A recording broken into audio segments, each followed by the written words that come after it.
Hello and welcome back to the Summoner's Guide to Final Fantasy XIV. This part we're going to take on the second of the 24-player raids in the Heavensward content. This one released in patch 3.3. Specifically the Weeping City of Mhach. The learning curve on the 24-player content increases drastically at this point. This is a considerably more challenging piece of content than the Void Arc, and really I would say more challenging than the level 50 content. There are a couple bosses in here that are a great challenge, especially to new players, and I'll be perfectly honest, I haven't played this in a while. So we'll see how it goes.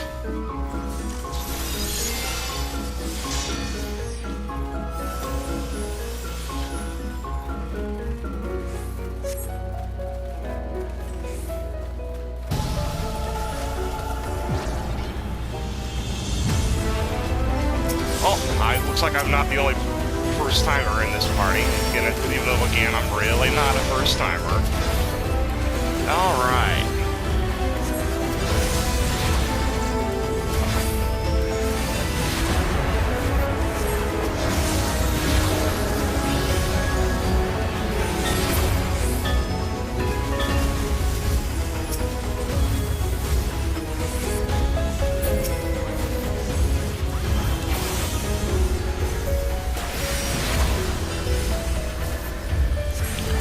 So, the trash pulls in this first section, really, there really aren't very many trash pulls in these dungeons that are really worth talking about.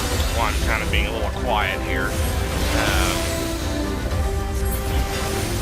You'll melt down pretty much everything in this first room without without much of an effort.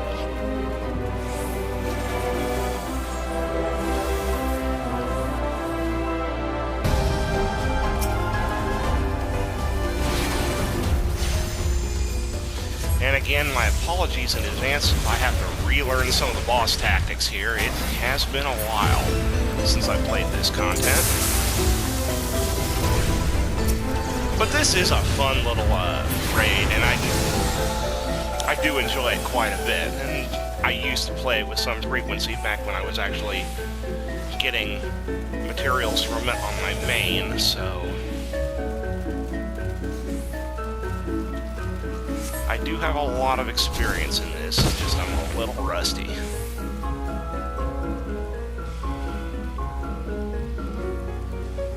Alright, so here's the first boss, FFXIV.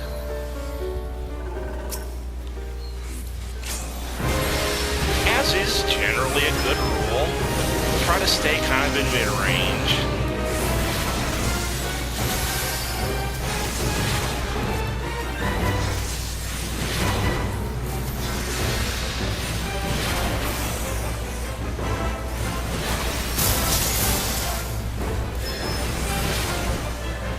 Alright, if you get marked with one of those little marks like you see those players over there, FFXIV's going to drop some webs on you. Now the webs will do damage. It's a small amount of damage if you're standing in them. And they will also make your movement slower. Which right now you kind of want to stay out of them. Later on it's going to actually be very important to properly place them. Don't be in those if you can avoid it. If you're in one of those, you'll get stuck in that little web, and basically somebody needs to walk into the web to break it. As I recall, there was a similar mechanic in Void Arc, though I don't know that we ever actually saw that happen. Alright, after a while, FFXIV's going to pull everybody up to the upper part of the arena. Now that whitish green goo, you kind of don't want to be standing in.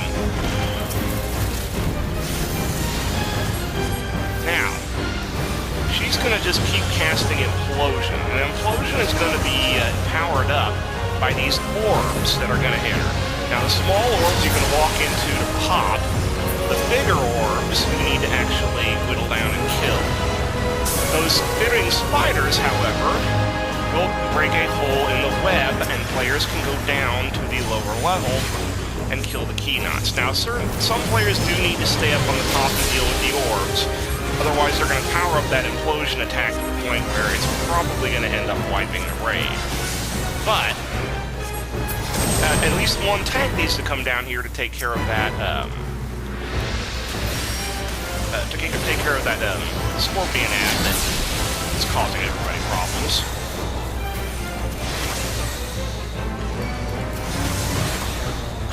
But once all three of these key knots are destroyed, the web will break, and all players and the boss will drop back down to the center of the arena. And then you don't have to worry about implosion anymore. She'll take a bunch of damage for the fall, and will resume her normal attacks. Now at this point, you kind of want to be on the lookout and see if you end up being one of the players marked for the web.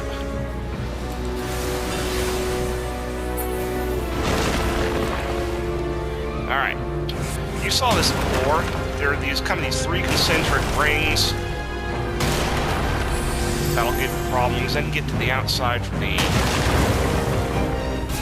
shockwave attack. Oh yeah, life is good. We're doing it. Alright, now, the reason you want to be careful if you're one of the ones that gets marked with the web, you want to try to place these webs as close to the wall as you can. There's a stack-up marker. I don't think I'm going to get there in time.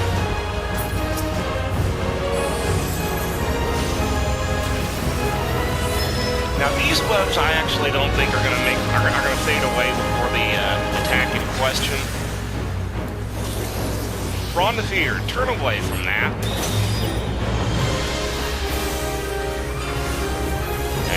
Screwed up my ether. Alright. It's also been a while since I've played Summoner. Since I've been mainly playing Red Mage on my main, as I've no doubt mentioned in more recent videos. Alright, now that person placed that web just right. So did that person. And so did that person. Excellent. So, now, you're going to want to stand in a web, because that move right there is going to suck everybody in toward the middle. And you don't want to be sucked in toward the middle. You'd much rather take the damage from the web than take the damage that you're going to take when she jumps out. And that's really all you need to worry about. Now, eventually, she's going to actually try to suck everybody up onto the web again. So this, we may not have to worry about it. Ah, crap.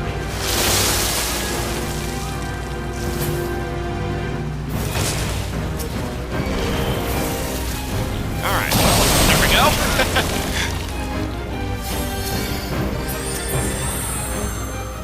Okay, so that's what happens if you actually kill her when she's up. She drops, but then has basically 1 HP, so next attack will kill her.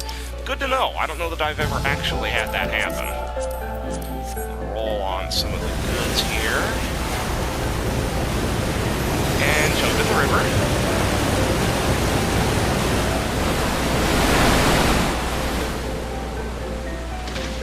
And again, this next section is just a couple of trash pulls and nothing really to concern yourself with.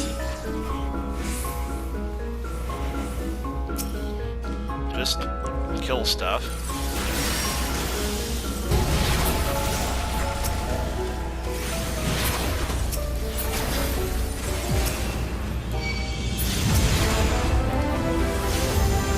And hope that the tank decides to pick everybody up.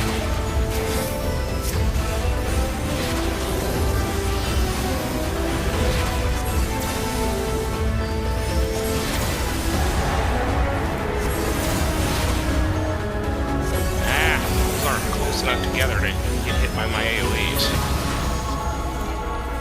Alright, there is that. Refresh my ether flow. That first boss went pretty well. Honestly, as I say with all these, gear is up to the point where it's not as hard as it used to be. But there are still plenty of mechanics to worry about in this. You cannot really expect gear to completely make you scot-free in this particular dungeon.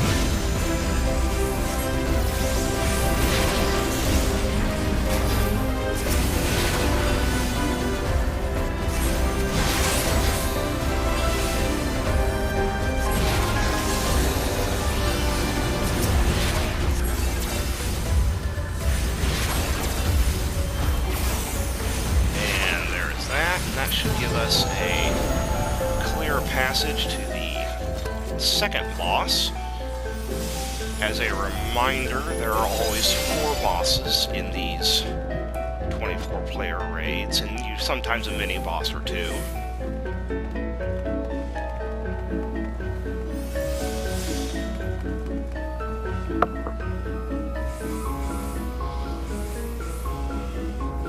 Alright, so this second boss has a few mechanics to worry about. And mainly it's going to have to do with the gradual zombification and zombification debuffs that you're going to have to manage throughout this fight, especially in the second half of the fight. Well, I say second half, but I'd post-ultimate phase, would say. We'll get to that when we get to that. So start off, stay mid-range as usual, and stay out of those puddles as best you can in this first phase. Later on, well, we'll get to that. Kill the ads quickly, because they will basically explode for heavy raid damage. You don't want that.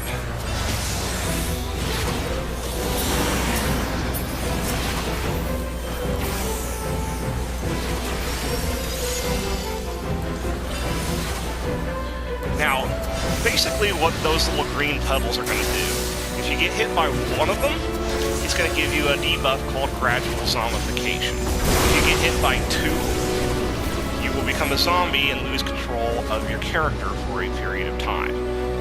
And they do stacks. So if you get hit by one and then get hit by another while that first one is still active, then you become fully zombified. Or if you get hit by 2 overlapping circles, you get zombified. Those light pillars that you just saw, there used to be at least one person in all. Brand of the Fallen. If you get that, just try to stack up with other players that have Brand of the Fallen. If you don't, you'll take damage and you'll get toted. You don't want to be toted. Evil Mist. Those little puddles will appear. You'll need to stay away from those, because very shortly they will generate little puddles that will inflict the zombification status. Again, see what happens in the second phase. Alright, so here you need to take out the 3 ads. The general consensus is take out the succubus first, as she's got a rather nasty, little confusion attack you need to worry about.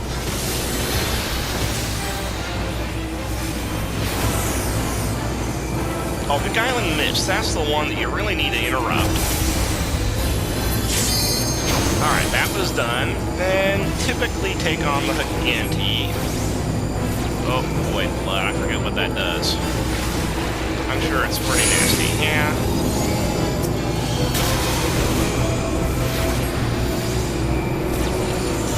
Alrighty. Yeah, this is like going a lot easier than I remember it. Okay, so, provided you kill all 3 ads quickly enough, you will not die to the ultimate. Now you'll head into what I call the second phase of the fight. Now, in this case, you want to, as much as possible, have a single stack of gradual zombification on you. So you always want to get hit by 1 circle. The reason is that attack, Mega Death, will kill you if you are not at least gradually zombified.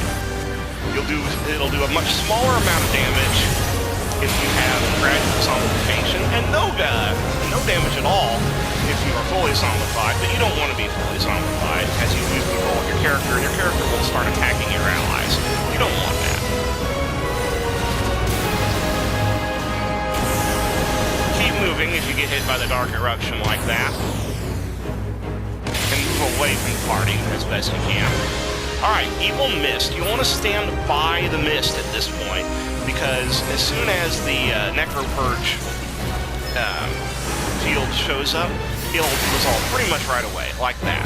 So if you're not standing by one of those clouds, you're probably not going to get the gradual zombification stack that you need, because they time in this phase just enough that By the time the next opportunity to become zombified comes up, you'll have lost the previous zombification.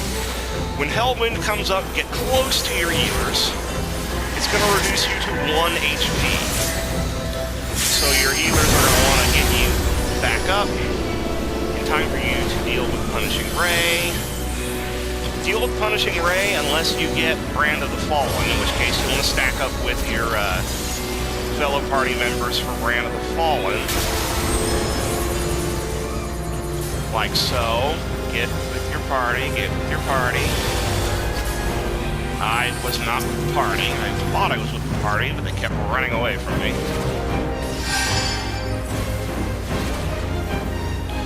Alright, so as soon as I'm no longer toted. Alright, Necropurge, so watch for the green puddles. Stay in a single green puddle. Of course, it's not going to matter. We're going to kill her. We're going to kill him before Megadeth resolves. There you go. That boss used to be the bane of a lot of parties. The first boss, I don't know that it really ever gave a lot of parties a lot of trouble. The second boss, when people hadn't quite figured out how to deal with the Megadeth mechanic, or just weren't putting out enough DPS to deal with the ad phase, this boss could give you trouble. Again, nowadays, most people know the mechanics, and gear is to the point where your DPS is a lot higher, so it's not as big of a deal as it used to be. But the one that we're really looking forward to, that's really going to test our mettle, is the next boss. But before we do that, we're going to face this mini-boss, the Headstone. Now, if you're A, you're going to want to be over here in this wing. If you're B, you're going to want to stay mainly in the middle. If you're C, you're going to want to be over in the other wing. And this will come into play when certain mechanics rear their ugly heads. So you'll start off by just attacking the Headstone as usual. And you'll wait until the Void Fire appears. Then you'll target the Void Fire. Eventually, as this happens, basically the wing that you're in is going to be sealed off. Oh, okay, that was a mistake on my part. I should not have gone through the wall. You want to stay over there and take care of your ads. And then, you want to make sure somebody's standing on that switch. Then you'll get into the middle as he prepares to cast his ultimate. Flaring Epigraph. When you do that, everybody needs to be standing on their switch on each wing and in the middle, and then the shield will come up. So you'll get into the center, and the shield will protect you from the Flaring Epigraph. Now typically, especially when this content was fresh, immediately after Flaring Epigraph goes off, you'll want to head over to the you'll want to head back over to your wing, because all these mechanics are going to repeat.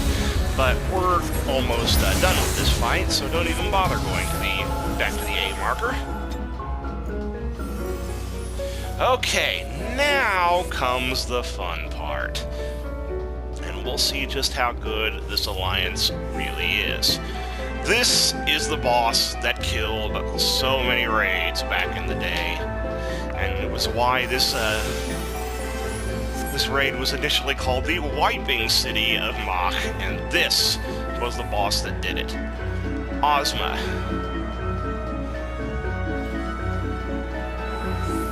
Alright, so the arena is divided into 3 sections.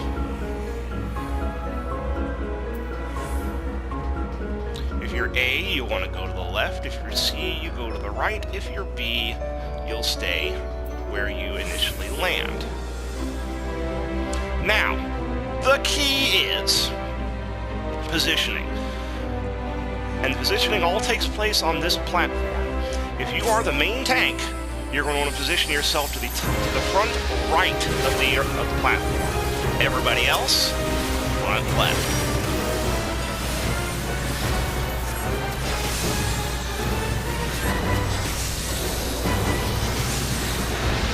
And those markers.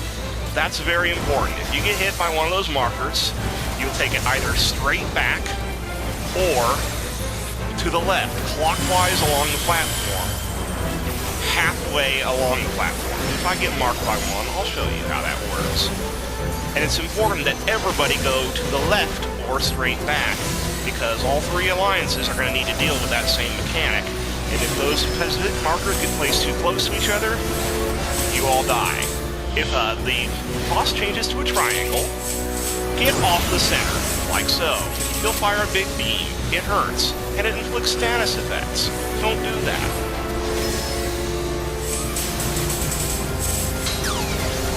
Alright, eventually, he'll do about 66%, he'll do black hole and suck everybody into the middle.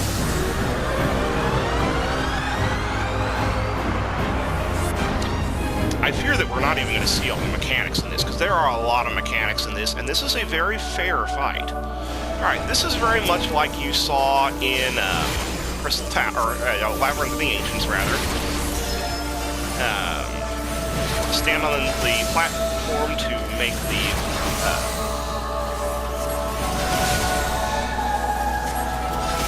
and continue to do so until it is no longer lit.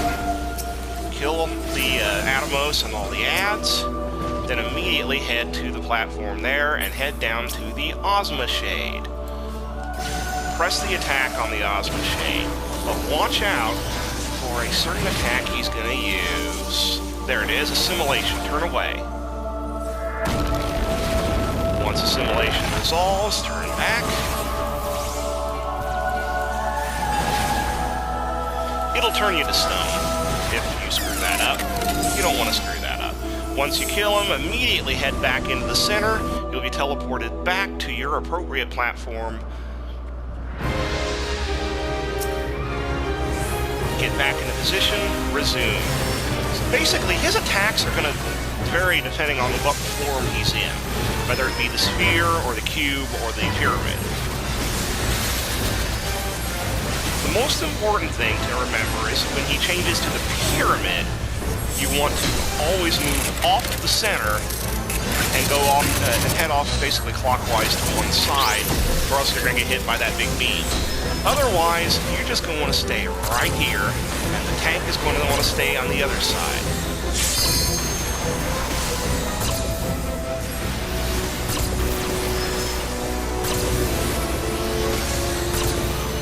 And then just watch, make sure you don't get marked by the meteor attack. Okay, sphere. Is that me? No, it's not me, so I'm going to stay there. So you see, one person moves halfway across to the left, the other person moves straight back. That's going to make sure that none of them stack up, because if they stack up, you pretty much wipe. Now, Doomsday is something you have to worry about if you kill the Ozma Shade not fast enough, and don't do enough damage to Ozma. In the meantime, we are absolutely wrecking Ozma. There's one other attack that you have to worry about, maybe, called Acceleration Bomb. It places a debuff on your head. That after a while, you'll see basically a dice block above your head. Get onto the side, it's triangle. And basically, when the dice block is on your head, stop acting. Because if you're acting when the Acceleration Bomb goes off, you will take massive damage. Okay, wait for them to do their thing. We're not going to even worry about it. So, wow. Ozma is not even a challenge anymore. It's been a while since I've played this, and again, everybody was doing the mechanics, and that's good, because if you can still, I imagine, wipe pretty hard if you mess up the mechanics.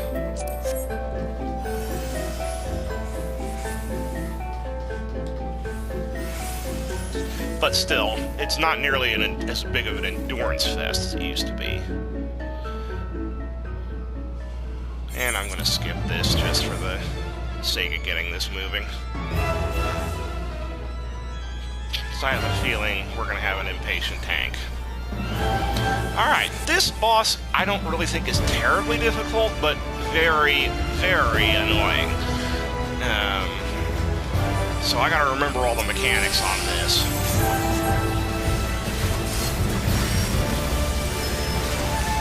Alright.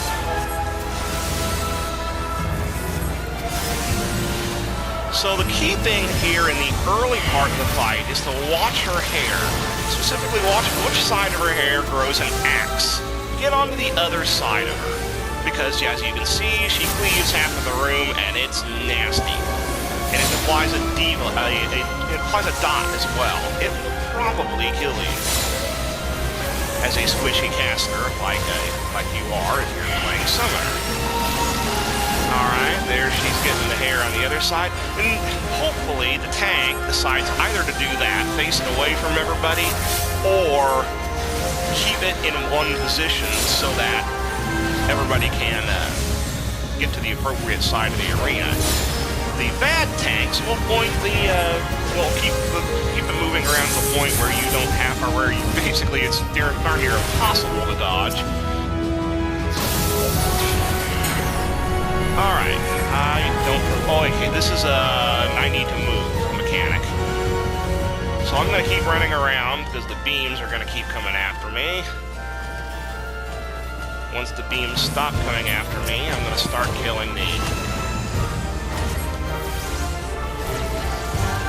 basically you have to kill these ads. And there was a mechanic I really coulda, shoulda, woulda commented on. The extension, if she drops what looks kind of like a little purple circle on the ground, don't step in it. You'll cause kind of a trap to come up, which if the trap is not destroyed in a reasonable period of time, you will be killed by it. Alright, hair, get on the other side, get on the other side. There we go. Now I'm gonna die. Oh, wow, the healers are good. Alright, extension. Alright, watch for the patterns that the extensions show up in. The bulbs are gonna grow up, and they're either gonna be bulbs, in which case you need to stay away from them, or axes, in which case you need to get right up underneath them because they're gonna do a donut AoE. Or you could just be in a corner like this. And she's doing the hair thing. I'm gonna get over here.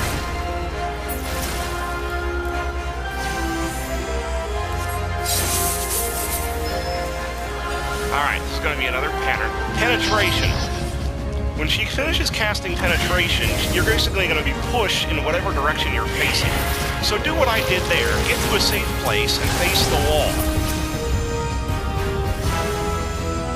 Okay, depth charge. She's going to charge in one direction, and then immediately do the haircut. So watch the side again that has the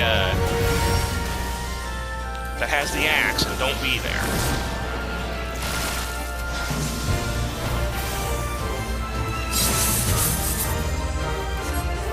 Again, this is a very confusing fight, especially the first time you play it. There's a lot to watch out for, and I'm trying to call it as I see it. Okay, living lock.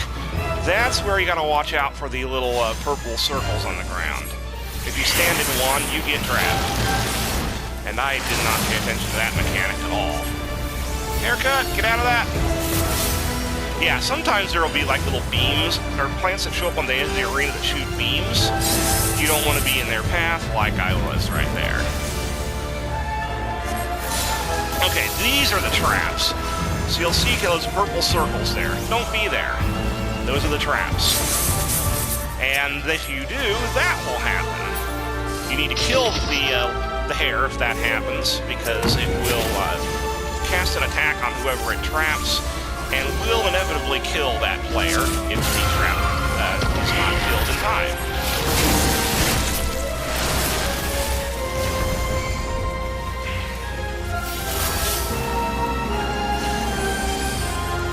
See, we're gonna beat this. And I'm hoping you're learning far more what's happening on this from what you're seeing than what I'm saying, because this, again, it's hard to explain everything that happens in this fight. But basically, just always be watching for the axe, and make sure you're staying off of that side of the arena. Whenever she uses extension, watch the patterns, and try trying to get into a safe space.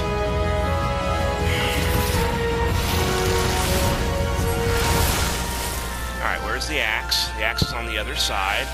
She's going to use depth charge, so I want to be over here. So she uses depth charge, then immediately uses haircut.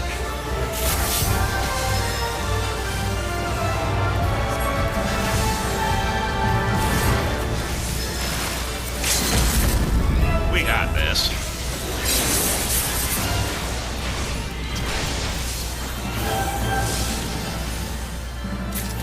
And there you have it.